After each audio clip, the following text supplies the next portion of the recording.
Insya Allah. Berarti rapet nih. Rapet deh.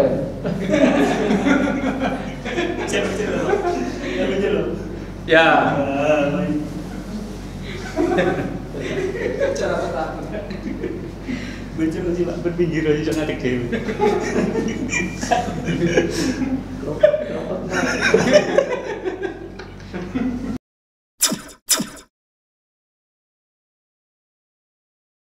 Assalamualaikum warahmatullahi wabarakatuh. Bismillah, alhamdulillah, wassalatu wassalamu ala rasulillah, la hawla wa la quwata illa billah, amma ba'du. Qala Allah Ta'ala fi kitabihil karim wa huwa asdaqul qailin, a'udzu billahi minasyaitonir rajim. Kullu nafsin dha'iqatul maut. Kepada yang terhormat anak-anakku, siswa-siswi SMP Al-Islam yang amat saya banggakan dan dimuliakan oleh Allah. Alhamdulillah, pada kesempatan hari ini kita masih diberi kesempatan oleh Allah berupa nikmat iman dan Islam, sehingga kalian masih bisa beraktivitas serta belajar meskipun tidak secara langsung, akan tetapi secara online. Oleh karena itu, nikmat Allah tersebut marilah kita syukuri dengan ucapan alhamdulillahirabbil alamin. Salawat serta salam semoga tetap tercurahkan kepada junjungan kita baginda Rasulullah SAW yang telah mengantarkan kita dari jalan gelap gulita menuju jalan yang terang benderang, yaitu berupa ajaran agama Islam. Anak-anakku, materi pada kesempatan hari ini yaitu tentang perawatan jenazah. Perawatan jenazah ini nanti akan saya sampaikan apa saja kewajiban orang Islam yang satu terhadap orang Islam yang lainnya. Selain di dalam perawatan jenazah, ada beberapa kewajiban orang Islam yang satu terhadap orang Islam yang lainnya. Sebelum saya sampaikan, mari kita membaca doa terhadap leluhur kita, wabil khusus terhadap pengurus Yayasan Al-Islam atau Yapalis. Mudah-mudahan mereka, beliau yang telah gugur, segala kebaikannya diterima oleh Allah Subhanahu wa taala, segala dosa-dosanya diampuni oleh Allah Subhanahu wa taala. Ala hadiniyah, Al-Fatihah.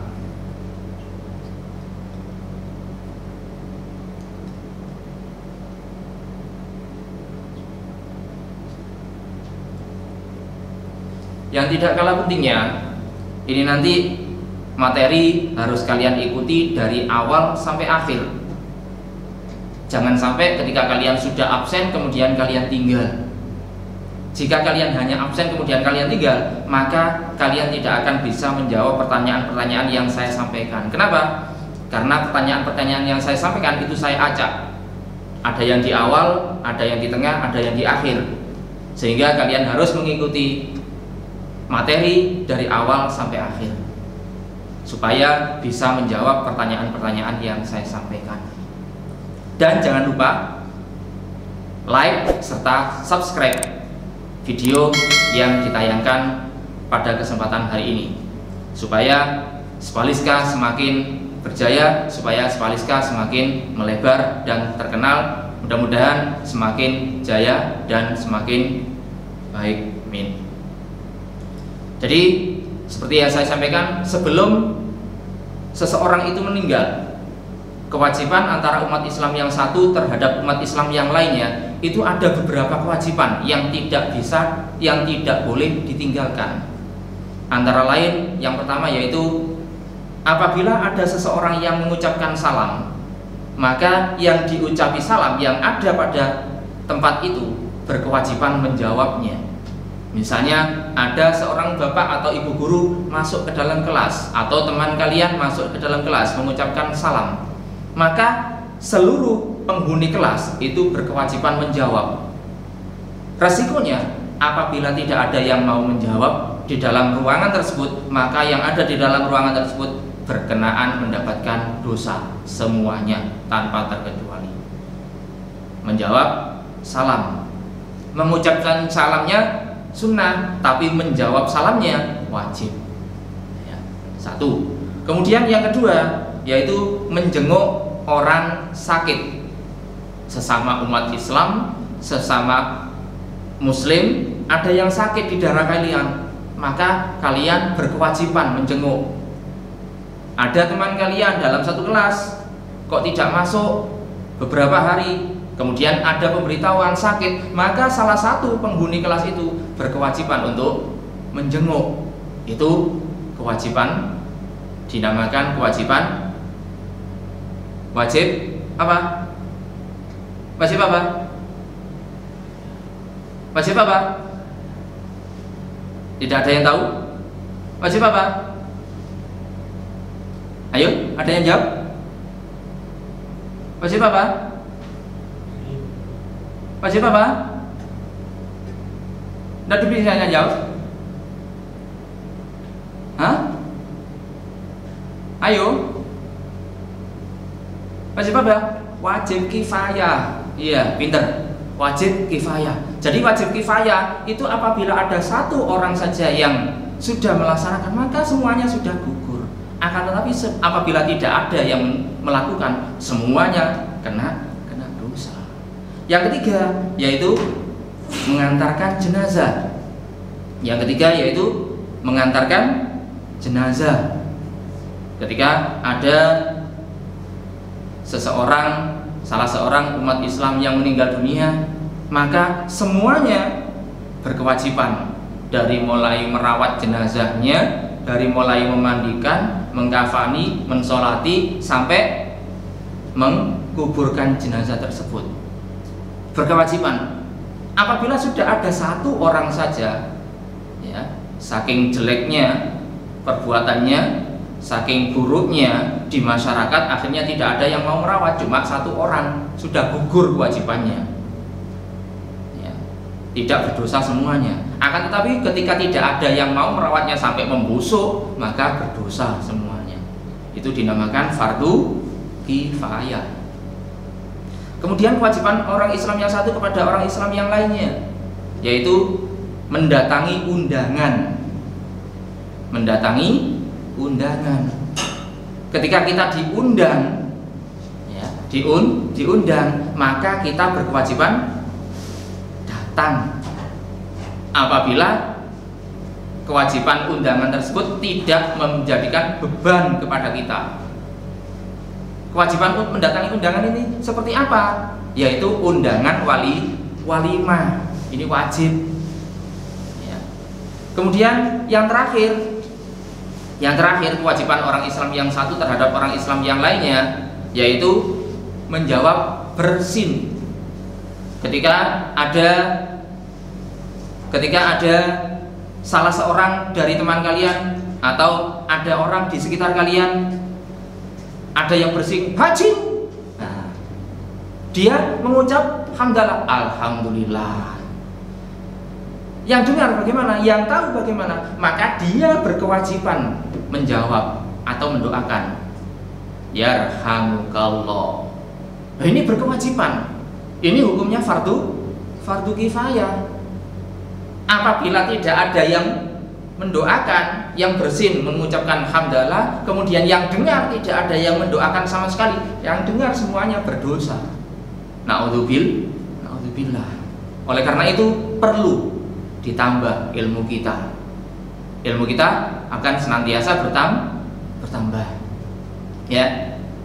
Jangan lupa nanti ada beberapa pertanyaan yang saya sampaikan. Sekali lagi, ada beberapa pertanyaan yang saya sampaikan. Oleh karena itu, kalian harus mengikuti acara ini atau materi ini dari awal sampai akhir. Jangan setelah absen kemudian kalian tinggalkan atau kalian terlambat mengikuti. Jangan sampai.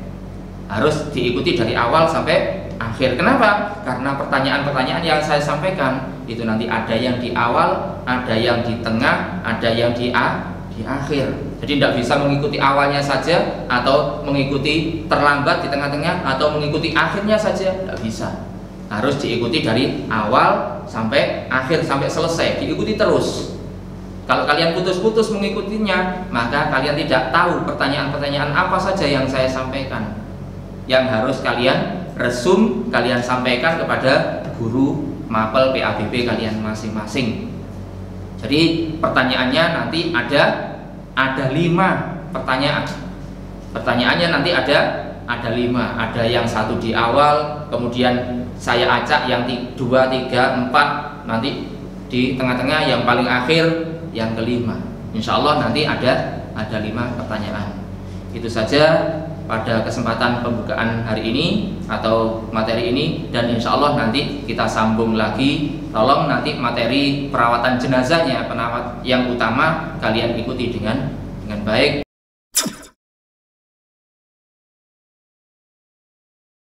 Ya, saya melanjutkan materi pembukaan tadi. Saya berjanji ada beberapa pertanyaan yang harus kalian jawab nanti. Yang pertama yaitu ada berapa kewajiban umat Islam yang satu terhadap umat Islam yang lainnya, sebutkan, seperti apa yang saya sampaikan tadi di pembukaan. Ya, itu nanti dijawab, disampaikan kepada guru PABP-nya masing-masing. Materi berikutnya yaitu sebelum orang meninggal dunia, dia mengalami beberapa tahapan. Ada yang mengalami sakit terlebih dahulu beberapa tahun, ada yang bulanan, ada yang tanpa sakit kemudian meninggal. Enak-enak tidur meninggal, enak-enak sholat meninggal. Ya, tinggal kita pilih yang mana.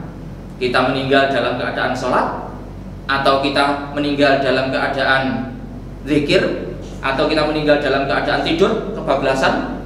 Ya. Orang meninggal itu sesuai dengan kebiasaannya. Orang meninggal dunia itu sesuai dengan kebiasaannya. Kalau kebiasaan seseorang itu jelek, maka dia akan meninggal dalam keadaan jelek. Naudzubillah, summa naudzubillah min dzalik. Jangan sampai kita meninggal dalam keadaan jelek. Oleh karena itu, biasakan untuk berbuat yang baik, tinggalkan perbuatan-perbuatan yang jelek. Supaya apa? Supaya nanti kita meninggalnya dalam keadaan baik, husnul khotimah. Orang yang meninggal dalam keadaan jelek su'ul khotimah, orang yang meninggal dalam keadaan buruk dinamakan su'ul khotimah. Kepingin bagaimana kita meninggal? Terserah, dipilih masing-masing. Kalau kita memilih baik, ya berbuatlah yang baik. Suka menolong orang, suka mencari ilmu, suka membantu orang tua, insya Allah nanti akan husnul khotimah meninggalnya.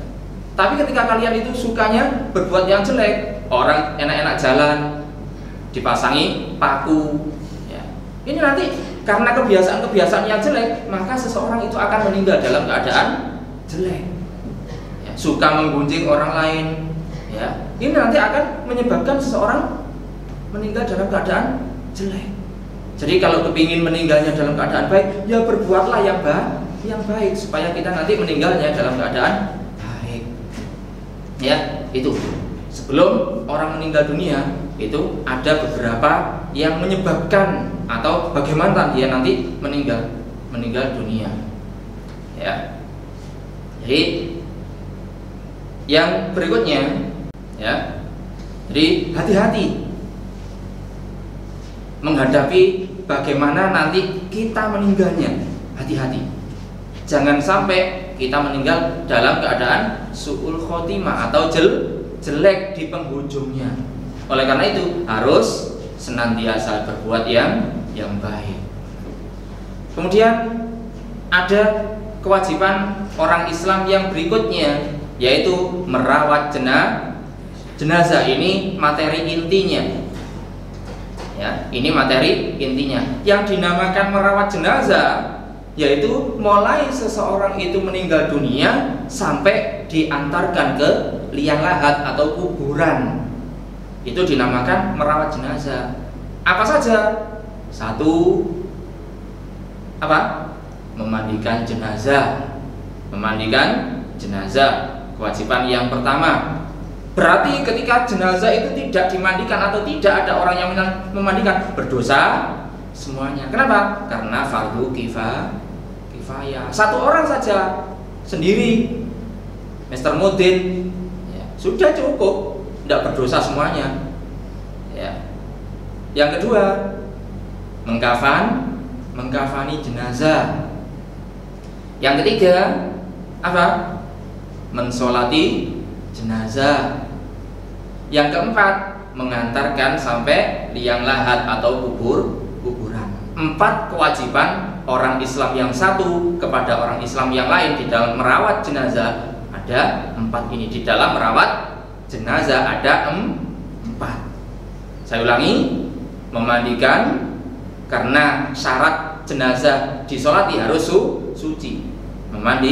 Memandikan. Yang kedua, mensolatkan atau mensolati jenazah. Yang ketiga, mengkafani.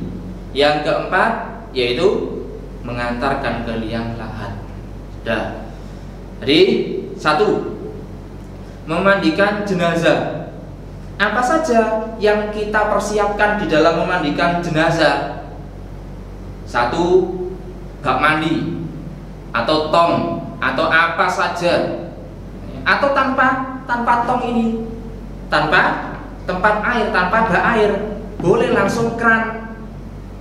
Kenapa? Karena airnya diusahakan air yang suci. Kenapa airnya harus suci? Karena syarat untuk memandikan jenazah airnya harus suci. Tidak boleh airnya cuma 1 ember kemudian untuk memandikan jenazah, tidak boleh, tidak cukup, kurang. Ya. Kenapa? Karena tidak satu pola. Ya.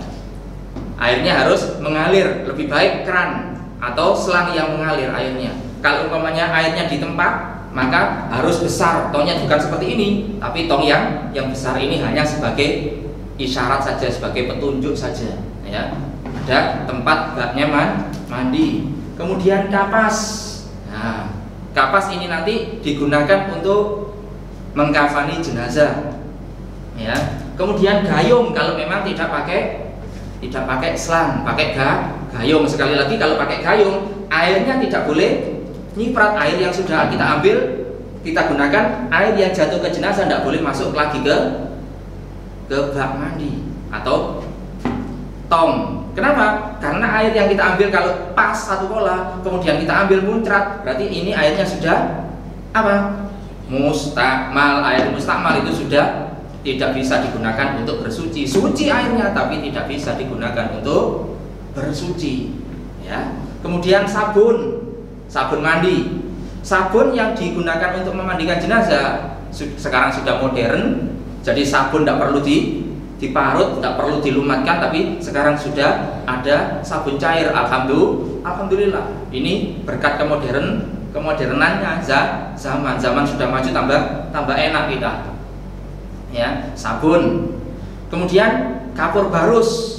Kalau ada kapur barus yang sudah lumat, yang sudah serbuk, silahkan digunakan. Air sabun yang sudah dicairkan, ini nanti digunakan untuk memandikan jenazah. Kemudian kapur barus yang sudah dilumatkan dicampur dengan air, dijadikan cair.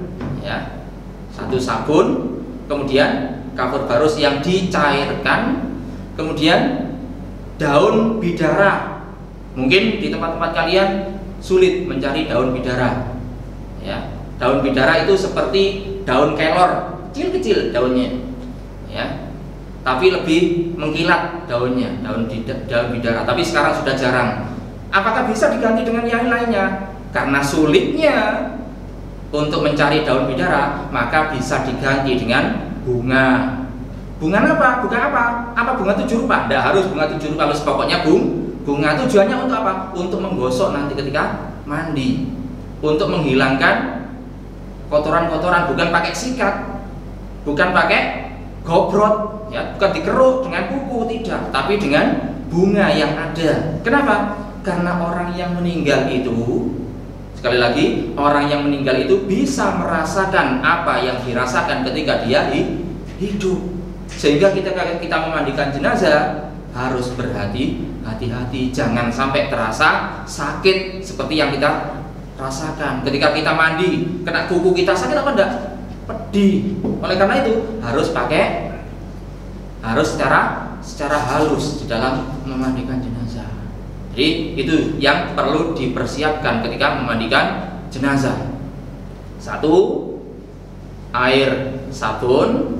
2, air campur kapur barus. 3, air bunga. 4, air yang mengalir atau air suci yang lebih dari dua pola. Ini yang harus dipersiapkan. ya, harus dipersiapkan. Ketika jenazah itu akan dimandikan, sebelum dimandikan, tempat pengkafanan itu harus sudah siap. Bukan jenazah dimandikan dulu baru kain kafannya disiapkan. Kasihan jenazahnya ini. Kenapa? Kedinginan. Bahasa Inggrisnya katun. Ya. Jadi ketika jenazah sudah selesai dimandikan, kain kafan itu harus dipersiapkan terlebih dahulu. Kain kafan harus dipersiapkan terlebih dahulu. Untuk laki-laki, kain kafannya lapis 3. Berapa? Lapis 3. Sedangkan untuk perempuan lapis 5. Lapis 5 itu apa saja? 1 untuk jilbabnya, 2 untuk bajunya, 3 untuk bawahannya, 2 sisanya untuk menutupi jenazah. Itu untuk jenazah perempuan. Jadi perempuan itu hidup perlu biaya banyak, modelnya banyak, sampai meninggal pun perlu model yang banyak. Terlalu banyak model. Sedangkan orang laki-laki tidak banyak model. Kalau jenazah itu laki-laki cuma 3 lapis yang langsung dihamparkan. Ya. Seperti ketika masih hidup, laki-laki tidak butuh baju yang macam-macam. Kalian bandingkan, ya. Kalian bandingkan, coba dibandingkan antara orang laki-laki dengan orang perempuan. Bapak sampean bandingkan dengan ibu sampean, bagaimana bajunya? Sehingga kayak model sinten, yang bajunya banyak model siapa? Perempuan ibu kalian, ya. Jadi nanti kita akan mempraktekkan untuk perawatan jenazah laki-laki saja, ya. Jenazahnya cuma laki-laki saja. Jadi pertanyaan yang kedua yaitu ada berapa kain kafan yang digunakan untuk mengkafani baik laki-laki ataupun perempuan. Oke, ada berapa kain kafan yang digunakan untuk mengkafani laki-laki dan perempuan. Nah, ya, ini ada jenazahnya yang akan kita mandikan. Sekali lagi, sebelum kita kasih air, sebelum kita kasih sabun, kita basahi terlebih dahulu jenazah. Diawali dari mana? Diawali dari kanan. Diawali dengan kanan, dari muka terlebih dahulu, ya, sambil digosok-gosok dengan halus, dengan hati-hati, ya. Diawali dari kanan terlebih dahulu, ya. Kanan terlebih dahulu sampai ke bawah. Termasuk sela-sela yang ada di tubuhnya jenazah itu juga harus dibersihkan, ya. Termasuk sela-sela gigi yang ada di jenazah juga harus dibersihkan. Kita buka, ya. Setelah kita cairi dengan air, setelah keseluruhan kita buka giginya, kita bersihkan dengan dengan tusuk gigi dengan hati-hati, ya. Kemudian juga kita masuki air. Apakah tidak keselak? Tidak bisa keselak. Kenapa kita bisa keselak? Karena ada air dan udara yang masuk. Sedangkan ketika jenazah ini karena sudah mati, tidak ada udara yang keluar masuk. Meskipun kita masuki air, tidak akan bisa masuk ke dalam tubuhnya. Tetap akan keluar langsung, ya. Jadi tidak apa-apa, kita kasih air. Termasuk dalam hidung-hidungnya kita bersihkan, ya. Dengan hati-hati. Secara merata dari kanan terlebih dahulu, kemudian kiri, ya, sambil digosok-gosok. Jenazah ketika kita mandikan harus kita tutup, tidak boleh jenazah dalam keadaan bugil atau telanjang, harus tetap tertutup auratnya, ya. Kemudian setelah digosok-gosok dengan merata jenazah yang ada ini, ya, kanan kemudian kiri, kemudian dimiringkan ke kiri. Untuk apa? Untuk membasahi belakang jenazah yang sebelah. Dimiringkan ke kiri, ini kan miring ke kanan, miring ke kiri terlebih dahulu, ya. Yang kita basahi yang kanan terlebih dahulu. Segala sesuatu kita lakukan diawali dengan yang kanan terlebih dahulu, digosok sampai merata, ya. Kemudian kita miringkan ke kanan untuk membasahi yang kiri, ya. Ini jenazah. Kalau jenazah beneran rotok agak berat. Kalau jenazah ini bisa mengatur dirinya sendiri, enak, ya. Kita gosok dengan merata yang sebagian kiri. Selesai, baru kita sabun. Kita sabun, termasuk sela-sela jarinya kita bersihkan, ya. Sela-sela kakinya, sela-sela yang ada di antara kelaminnya, ya. Semuanya kita bersihkan, termasuk yang ada di ketiaknya, semuanya sela-sela yang ada di tubuh jenazah kita bersihkan, termasuk telinganya kita bersihkan semuanya dengan sabun terlebih dahulu, sabun yang sudah cair, ya. Gosok bagian kanan terlebih dahulu, senantiasa bagian kanan terlebih dahulu, kemudian kiri, ya. Kanan terlebih dahulu, kemudian kiri. Setelah merata bagian atas, kanan dan kiri, kemudian kita miringkan ke kiri. Kita sabun yang bagian kanan, ya. Tetap auratnya harus tertutup. Kita sabun bagian yang kanan dari atas sampai ke bawah, ya. Termasuk di sela-selanya dibersihkan, ya. Kemudian dikembalikan, dimiringkan ke kanan untuk menyabun yang bagian belakang kiri, ya, sampai merata disabun, ya. Yang menyabun, ya, yang mangku ini supaya bisa menjangkau yang bagian kanan, menyabun yang bagian atas, yang bagian tengah menyabun bagian tengah, yang bagian bawah menyabun bagian kaki. Jadi bisa menjangkau tempatnya masing-masing, ya. Setelah disabun, jenazah ini disiram dengan air untuk menghilangkan sabunnya, ya. Sambil disiram dengan air apa tadi? Air bunga. Tujuannya untuk menghilangkan sabun-sabun yang masih melekat, sabun-sabun yang masih ada di tubuh jenazah, ya. Digosok dengan bunga, ya. Kemudian setelah merata dari kanan dan kiri, ya, disiram lagi air bunga yang menempel supaya hilang bunga-bunganya. Umpamanya ada sisa bunga, tidak apa-apa, ya. Tidak harus sampai bersih. Setelah disiram semuanya merata kanan dan kiri, kemudian yang terakhir disiram dengan apa tadi?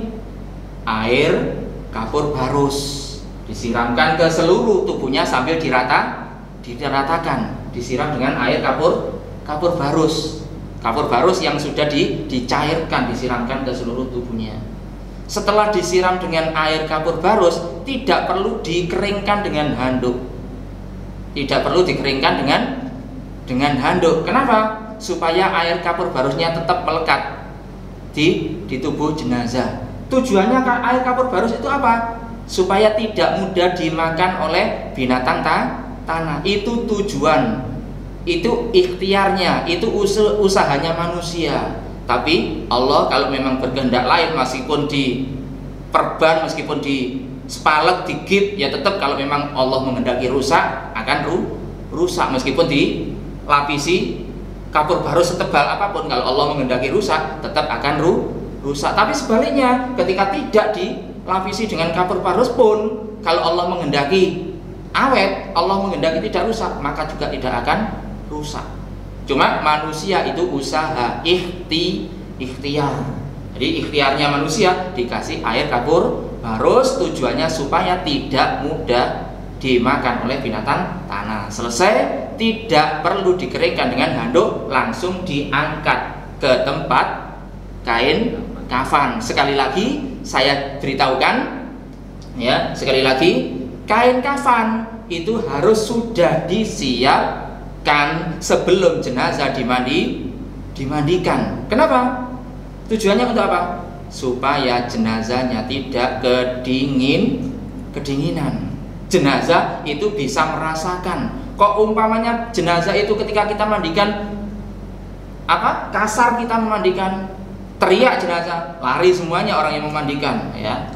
Orang yang memandikan akan lari. Cuma karena Allah berkehendak supaya tenang, jenazah itu tidak bisa bersuara.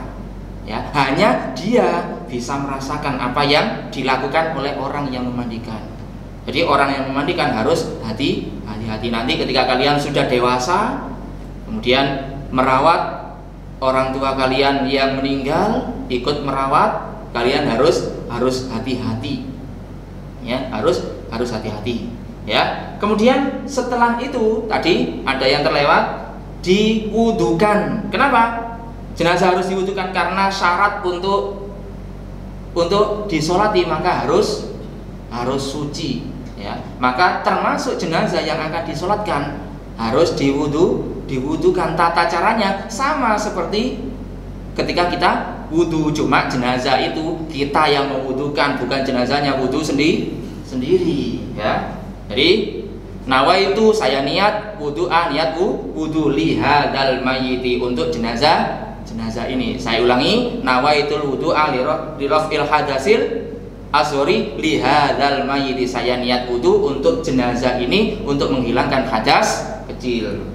Nawaitul wudu'a lihadal mayiti fadlillahi ta'ala. Ya, dibasuh mukanya. Setelah membasuh muka, membasuh tangan kanan terlebih dahulu, termasuk selah-selahnya jari, kemudian sampai siku, sambil pakai ini. Ya, kalau pakai gayung sekali lagi, kalau pakai gayung tidak boleh air yang kita ambil memercik ke tempat yang kita ambil airnya. Jadi lebih baik sekali lagi pakai selang. Ya, sekali lagi, nawaitul wudu alihadzal mayyiti liraf'il hadasil azhari fadlillahi ta'ala, mukanya terlebih dahulu, kemudian tangannya, ya, kemudian tangan kiri. Setelah tangan apa? Sebagian kepala. Telinga boleh dibasuh atau tidak. Kenapa? Karena telinga sunnah. Pakai telinga Pak? Ya, pakai telinga. Ya. Maka sela-sela atau cepitan-cepitan atau lipatan-lipatan telinga juga kita bersihkan. Kanan terlebih dahulu, kemudian kiri. Ya, jangan sampai sakit membutuhkan jenazah dijewer kupingnya, jangan sampai. Ya. Kemudian terakhir kaki terlebih dahulu, kanan terlebih dahulu. Ya. Kemudian kaki kiri. Ya. Wudu kaki itu sampai mana? Sampai mata kaki, bukan sampai lutut, apalagi sampai pupu. Hati-hati kalian kalau wudu, tidak perlu berlebihan. Ya, jadi wudu itu sampai mata kaki. Selesai, kemudian jenazah diangkat. Di dalam mengangkat jenazah ini hati-hati. Ya, harus hati-hati, jangan sampai gelondong. Ya, harus hati-hati. Harus ada membantu, orang lain yang membantu. Otomatis orang lain yang ada di luar. Ya, ketika sudah selesai dimandikan baru diangkat. Ya, itu untuk memandikan jenazah. Pertanyaan keberapa ini? Ketiga ya. Pertanyaan yang ketiga, ada berapa macam air yang digunakan untuk memandikan jenazah?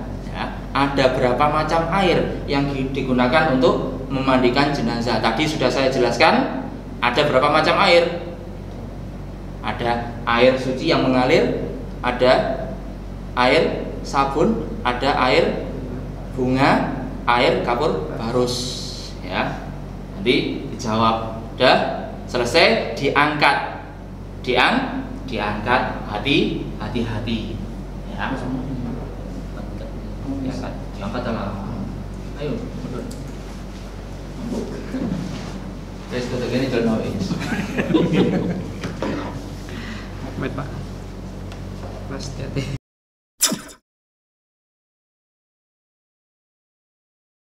Tadi jenazah sudah dimandikan. Sudah dimandikan. Sekali lagi saya beritahukan, untuk jenazah laki-laki anggap ini tertutup.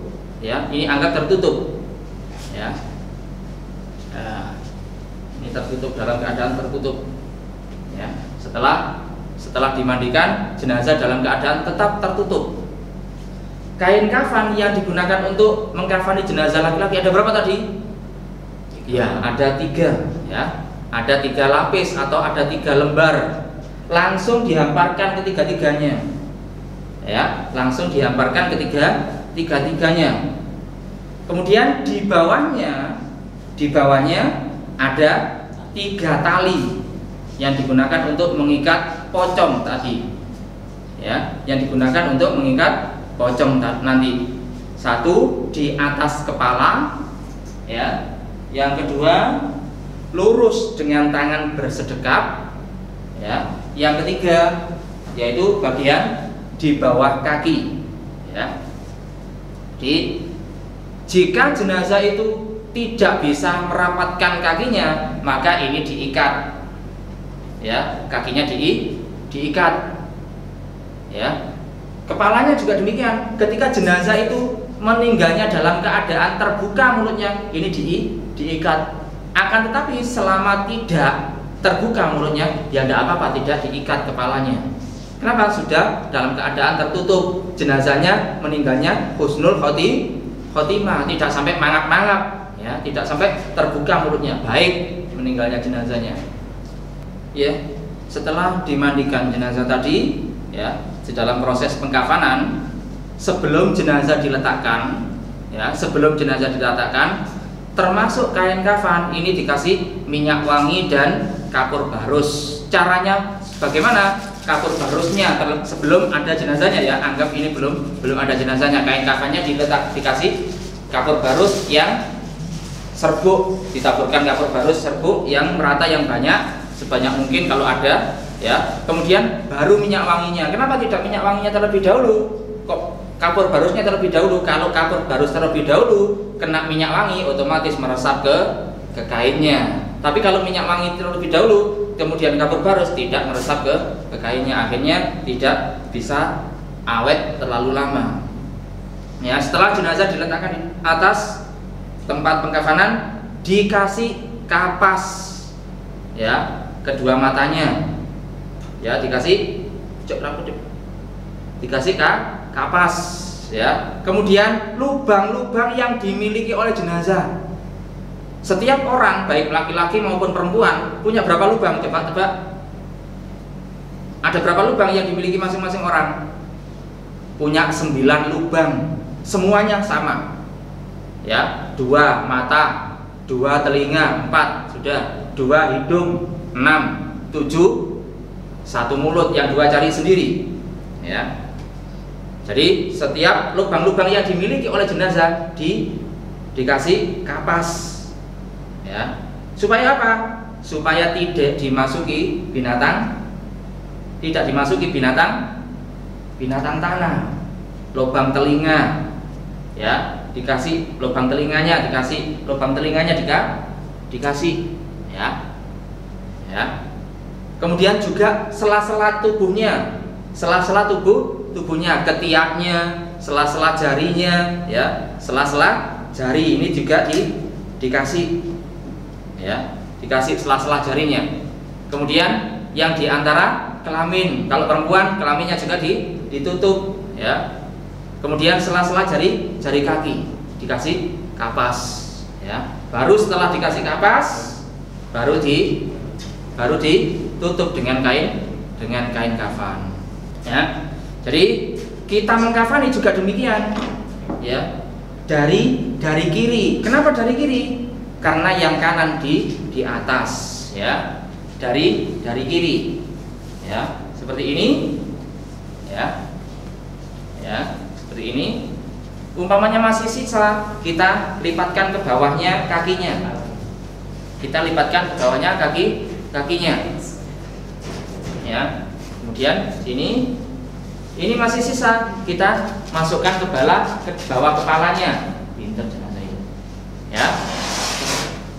Kemudian yang bagian kanan, supaya kanan bagian di atas, ya, dirapatkan, diletakkan di bawahnya kepalanya, ya.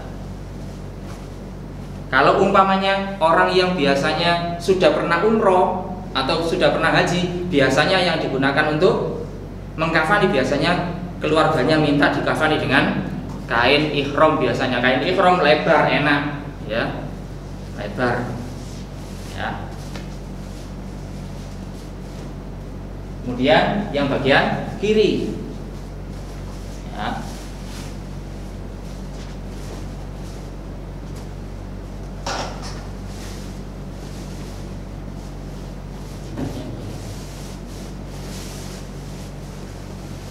Ya, setiap sisa kita letakkan di bawah kakinya supaya apa? Supaya rapat, supaya rajin. Ya. Kemudian kanan. Ya.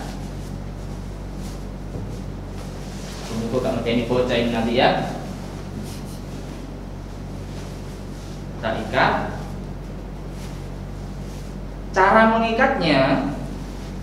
mengikatnya tidak diikat dengan tali mati, tapi diikat dengan tali wangsul. Apa tali wangsul? Tali yang bisa dilepas kembali, ya, tali yang bisa dilepas kembali dinamakan wangsul. Balik mulai, ya,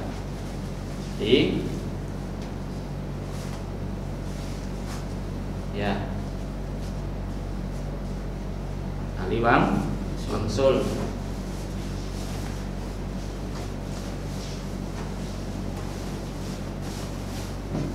Nah, coba mayit.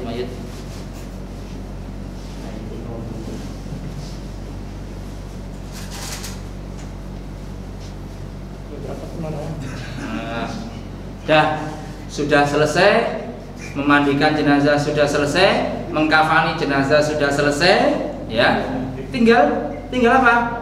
Tinggal dua tugas kita. Tugas kita tinggal dua, yaitu mensolati dan mengantarkan ke liang lahat. Demikian untuk mengkafani jenazah. Ya, nanti kita lanjutkan untuk mensolati jenazah. Jangan lupa like dan subscribe video yang kalian lihat. Ya. Jangan duduk sakit ya Mas. Ayo soalnya. Berarti rapet nih. Rapet deh. Cek. Ya. Cara pertama. Baca sih Pak, berpinggir aja jangan ngadek dewe.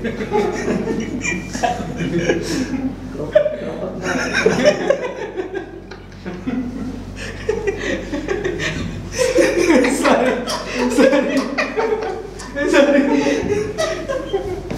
Ini kemana di stop apa itu?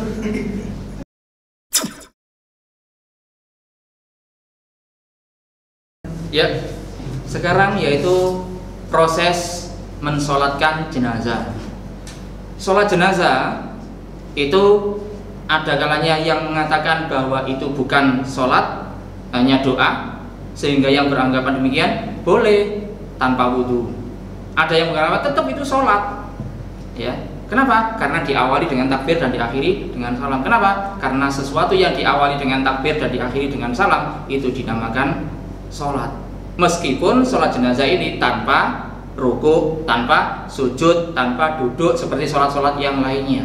Jadi sholat jenazah itu hanya dilakukan dengan berdiri saja, ya, hanya dilakukan dengan berdiri, ya. Tata caranya yaitu satu niat, ya. Kemudian setelah niat, kemudian takbir, takbir yang pertama, takbir yang pertama. Setelah takbir yang pertama, kemudian diikuti dengan membaca suratul Fatihah. Kemudian dilanjutkan dengan takbir yang kedua. Ya. Setelah takbir kedua, diikuti dengan membaca sholawat kepada Nabi. Sholawat kepada Nabi paling sedikit Allahumma sholli ala Muhammad atau Allahumma sholli ala Sayyidina Muhammad. Sholawat yang paling utama, yang paling baik dibaca ketika sholat jenazah yaitu sholawat Ibrahimiyah. Bagaimana sholawat Ibrahimiyah itu? Seperti yang kalian baca ketika duduk tahiyat akhir. Bukan mulai at-tahiyatu, tapi mulai Allahumma sholli ala Sayyidina Muhammad atau Allahumma sholli ala Muhammad wa ala ali Sayyidina Muhammad dan seterusnya sampai fil alamina innaka hamidum majid. Dinamakan sholawat Ibrahimiyah karena di dalamnya disebut nama Sayyidina Ibrahim, nama bapak atau nenek moyang kita, nenek moyang Nabi Muhammad. Setelah takbir ketiga dan setelah takbir kedua dan Fatihah tadi, setelah takbir pertama Fatihah, kemudian takbir kedua sholawat, kemudian takbir ketiga. Ya, setelah takbir ketiga membaca doa. Doa yang dibaca setelah takbir ketiga yaitu doa khusus untuk jenazah. Doa khusus untuk jenazah. Allahumma ghfir lahu warhamhu wa'afihi wa'fu anhu. Khusus untuk jenazah. Ya, setelah takbir ketiga. Ya, untungnya yang mengikuti sholat jenazah itu juga untuk mendoakan dirinya sendiri. Kapan? Yaitu setelah takbir keempat. Setelah takbir keempat doa lagi untuk jenazah, juga untuk diri kita yang ikut sholat jenazah. Doanya bagaimana? Allahumma la tahrimna ajrohu. Ya Allah, jangan kau cegah, jangan kau halangi diri kami untuk pahalanya. Wala taftinna ba'dahu. Jangan kau uji, jangan kau coba diri kami ba'dahu sesudah jenazah ini. Ya, waghfir lana walahu. Ampunilah kami juga dia. Ya. Jadi untungnya orang-orang yang ikut sholat jenazah itu juga untuk dirinya sendiri. Oleh karena itu ketika ada keluarga kalian yang meninggal dunia, entah itu orang tua atau nenek, kakek atau saudara atau siapa tetangga kalian, ya, diusahakan ikut sholat jenazah, terutama orang-orang yang kalian sayangi. Jangan sampai justru orang yang disayangi ditinggal nangis di luar, ya, nangis terus, ya, tidak bisa menghormati jenazah. Itu justru salah. Nangis boleh tapi jangan terusan. Ya, ketika merawat jenazah ikut, ketika mengantarkan jenazah ikut, itu namanya sayang. Ketika mendoakan jenazah ikut mendoakan, ikut mensolatkan, itu namanya sayang.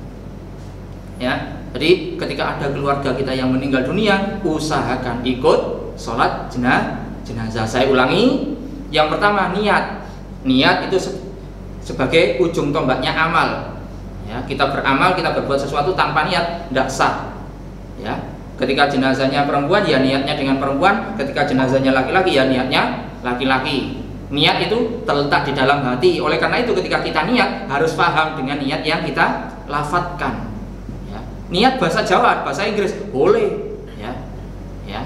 Kalau niat bahasa Arab, usolli ala hadzal mayyiti, karena ini jenazahnya laki-laki. Usolli ala hadzal mayyiti arba'at takbiratin, 4 takbir. Fardu kifayatin, hukumnya fardu kifayah. Makmuman jadi makmum, atau imaman jadi imam, lillahi ta'ala. Saya ulangi secara lengkap, usolli ala hadzal mayyiti arba'at takbiratin fardu kifayatin imaman lillahi ta'ala. Kalau jadi imam, kalau jadi makmum, usolli ala hadzal mayyiti arba'at takbiratin fardu kifayatin makmuman lillahi ta'ala. Itu niatnya jika jenazahnya laki-laki. Kalau jenazahnya perempuan bagaimana niatnya? Usolli ala hadhil mayyitati. Selisihnya hanya pada dua kata. Ya, hadhil mayyitati. Ya, kalau laki-laki hadzal mayyiti, kalau perempuan hadhil mayyitati. Ya. Itu. Setelah itu takbir Fatihah, takbir sholawat, takbir doa pertama, takbir doa kedua, selesai doa kedua, salam. Assalamualaikum warahmatullahi wabarakatuh. Di dalam menutup sholat jenazah juga harus diakhiri dengan salam. Karena apa? Karena salam itu adalah ungkapan menunjukkan bahwa sholat itu sudah selesai. Ya. Ketika kalian sholat pada umumnya selain sholat jenazah, ya, sudah salam, assalamualaikum warahmatullahi, keluar angin, berbunyi atau tidak, keras atau tidak, sudah selesai sholatnya, sah sholatnya. Ya, selesai. Jangan diikuti salam ke kiri. Kalau diikuti salam ke kiri batal. Kenapa? Karena dianggap belum selesai kok, kentut kok belum selesai, batal justru. Tapi ketika sudah salam ke kanan karena sholatnya sudah selesai, kentut tidak batal sholatnya kalau tidak dilanjutkan ke kiri. Tapi kalau kentut dilanjutkan salam ke kiri, batal sholatnya, tidak sah. Ya, jadi sudah menunjukkan selesai ketika sholat itu diakhiri dengan salam yang paling utama, yang paling baik di dalam sholat jenazah, yaitu salam yang lengkap. Assalamualaikum warahmatullahi wabarakatuh. Ya, berhenti. Assalamualaikum warahmatullahi wabarakatuh, selesai. Ya. Jadi sekali lagi, ketika jenazahnya laki-laki, posisi imam, nanti kalau kalian sudah jadi orang dewasa, jadi disuruh jadi imam, posisi imam ketika jenazahnya laki-laki lurus dengan kepalanya. Kepala siapa? Ya kepalanya jenazah. Ya, lurus dengan kepalanya jenazah ketika jenazahnya laki-laki. Sedangkan jenazahnya apabila perempuan, posisi imam, kalau kalian nanti disuruh jadi imam, posisi imamnya ketika jenazahnya perempuan lurus dengan pusar. Ini bedanya jenazah laki-laki dengan perempuan. Ya, jadi itu prosesnya sholat jenazah. Kemudian posisinya makmum, ya, karena sholat jenazah itu tanpa ruku, tanpa sujud, hanya dilakukan dengan berdiri. Jaraknya makmum dengan imam cukup dengan jarak, bahasa Jawanya sak pengawe, 1 hasta, bahasa matematika ya, 1 hasta nggih? Ya, 1 hasta. Jadi tidak perlu jauh seperti softnya sholat. Ya. Kenapa harus sak pengawe atau 1 hasta ketika kita melakukan gerakan supaya tidak mengganggu yang lainnya. Ya. Tidak usah terlalu jauh. Diusahakan softnya dibuat 3 soft. Ya. Seperti ini. Makmumnya misalnya ada 3, ya berbaris ke belakang.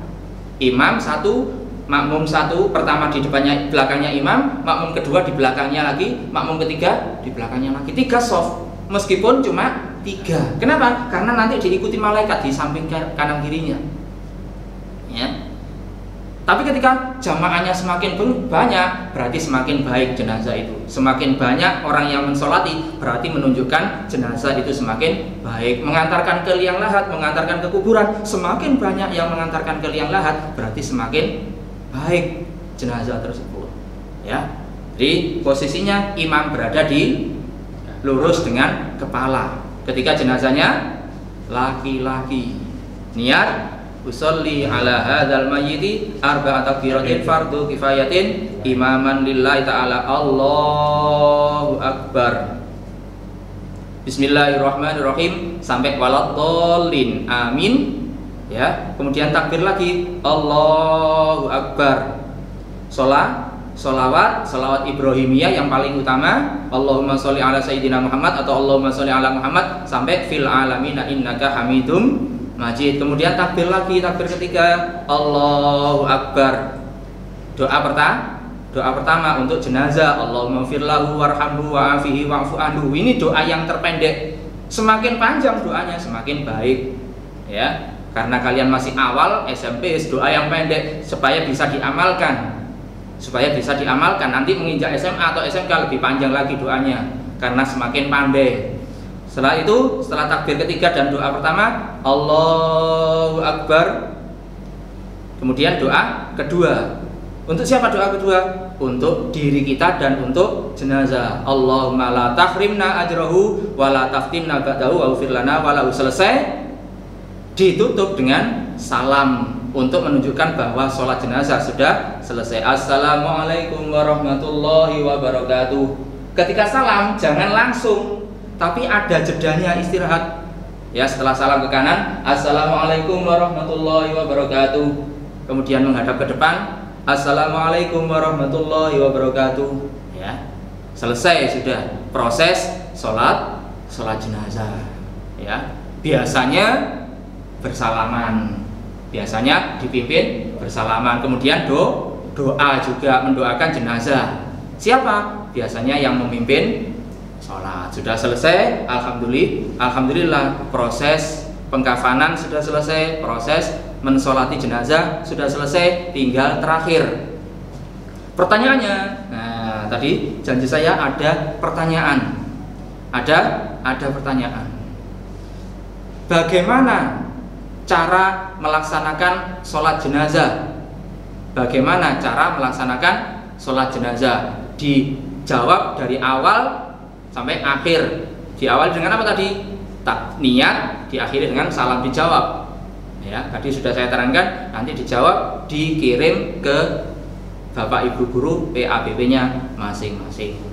Ya, itu proses sholat jenazah.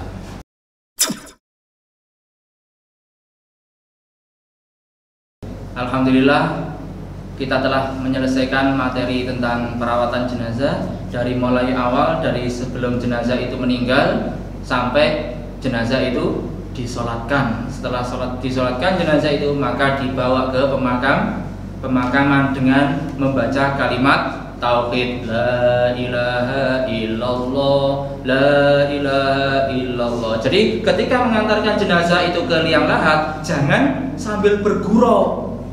Ada keluarga yang sedih kok ditinggal bergurau, tapi diikuti dengan membaca kalimat tauhid. Ya, diikuti dengan membaca dzikir la ilaha illallah. Ya. Bagaimana? Cepat atau pendek? Cepat atau pelan? Yang disunahkan itu dibawa ke pemakaman cepat, tapi tidak perlu berlari. Ya. Kasihan jenazahnya kalau umpamanya dibawa ke pemakaman sambil berlari, akhirnya lompat-lompat, akhirnya tetap jalan cepat. Ya. Disunahkan cepat dibawa ke pemakaman. Jadi setelah pemakaman sudah dimakamkan jenazah, tinggal jenazah itu mempertanggungjawabkan di hadapan Allah Subhanahu wa taala. Pertanyaan yang terakhir yaitu doa apa?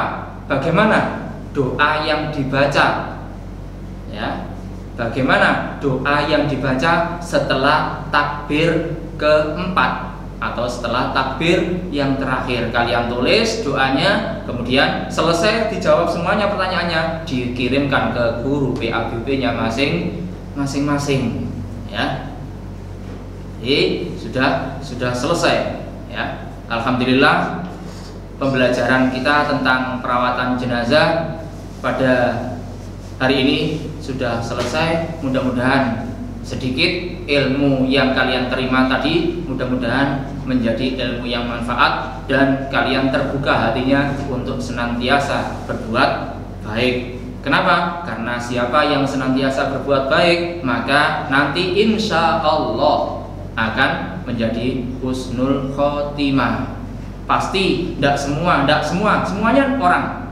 Semua orang tidak akan ingin, tidak akan mau meninggal yang jelek, su'ul khotimah.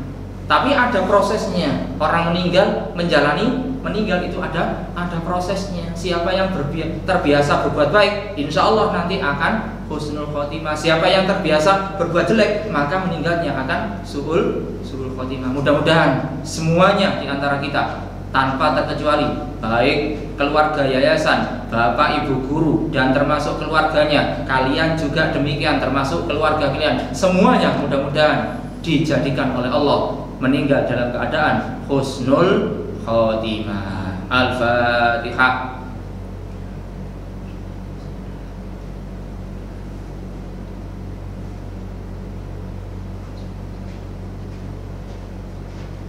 Alhamdulillah, selesai sudah materi kita tentang perawatan jenazah. Mudah-mudahan bermanfaat. Akhirul kalam, wassalamualaikum warahmatullahi wabarakatuh.